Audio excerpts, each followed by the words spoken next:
So, as interior designers, we're often taught to look at the history of where something comes from. So, I want to talk to you real quick about the history of Shiplap before we talk about what do you do if you incorporated it in your home. It wasn't historic to your home and you want to get rid of it or evolve it to something more modern.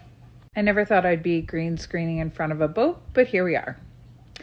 Shiplap is way back to the Viking days when they used to use this on exterior boats as a method of construction because then it was watertight.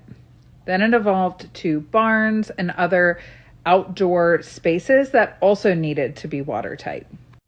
So then it found its way to homes as a way to insulate. So you would put up the framing, then you would put up the shiplap, but the shiplap was never meant to be exposed.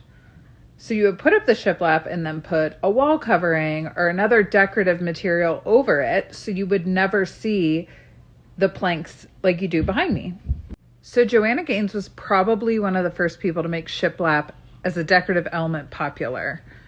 She would uncover it in a home where it was original to the architecture, and instead of ripping it down, putting up drywall to save money, she would expose it, refinish it, and use it as a decorative element inside someone's home.